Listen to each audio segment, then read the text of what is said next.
He's back, James Creedon. James with Media Watch. Good to see you. The main story of the day, Valérie Trierweiler. Yes. What's she been doing? And why has it caused such a storm on Twitter? Stirring it up, to put it mildly. Let's take a look at this headline. Trierweiler Royale, the War of the Roses has been declared. War of the Roses, very nice, very nice. The rose, of course, being the emblem of the Parti Socialiste here in France. There you go. And certainly she's been livening up what has been billed as the normal presidency, all back to normal. And now you have the biggest drama soap opera of the year, pretty much. He doesn't like Mr. Ordinary now, does he? François Hollande. So to explain what happened, François Hollande gave his support to his ex-partner, Ségolène Royal, who is trying to be elected as an MP in the La Rochelle region. She's hoping to be president of the National Assembly.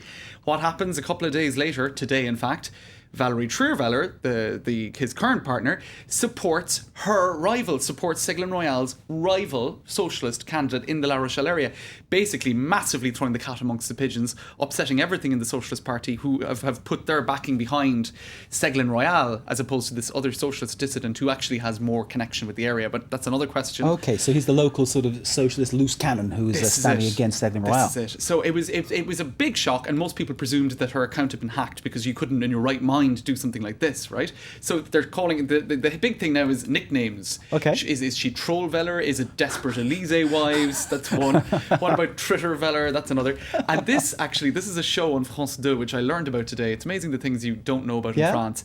Let's play a little scene out of this. This is a legitimate show. Okay. And it's called the Fort Boyer, a fort near La Rochelle, actually, where women tend to kind of mud wrestle, and it's part of a big contest. And this obviously is a metaphor for the two ladies in François Hollande's life. It's good intellectual viewing, isn't it? Well, a bit of mud wrestling. It's always interesting to look at, right? Mud wrestling, mud slinging. There we go. It all goes into the same place. It's all about mud, as it were. And I'll just show you a few of the other headlines that we've been seeing today. Valérie Trierweiler, Ségolène Royal, Première Dame de France, as opposed to Première Dame, First Lady. Nice, isn't it? That's First nice. drama, the biggest drama. Our own Tony Todd on the internet desk came up with this for the France 24 website.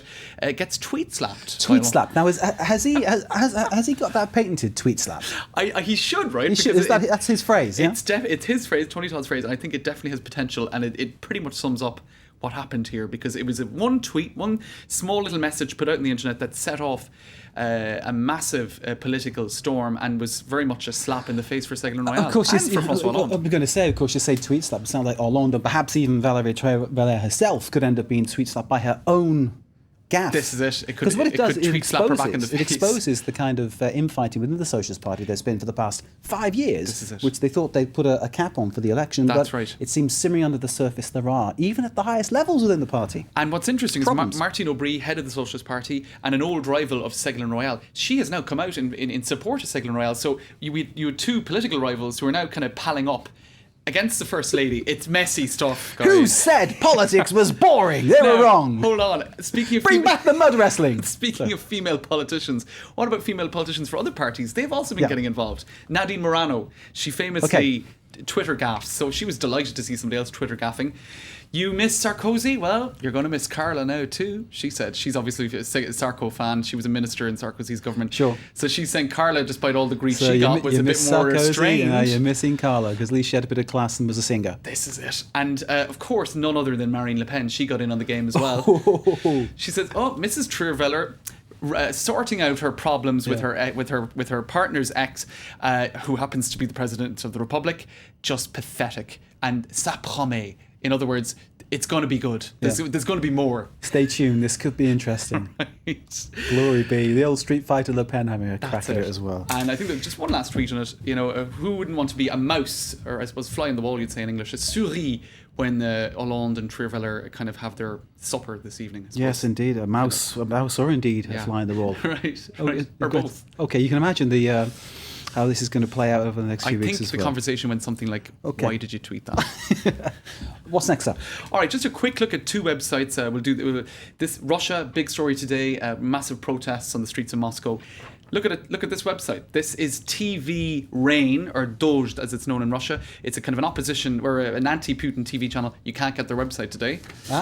Nor can you get the website of Novaya Gazeta, which is a Russian newspaper, also kind of a bit anti-Putin. So clearly somebody somewhere has shut down those websites on a day when the news is not good for Putin. It's just a coincidence, isn't it? Pure coincidence. Pure coincidence. James Creedon. Thanks, The Mark. little smile says it all. Look at that, right. you see. James Creedon with Not Media Watch. convinced about this. Thank you very much indeed. We're always convinced by James, of course. Thank you.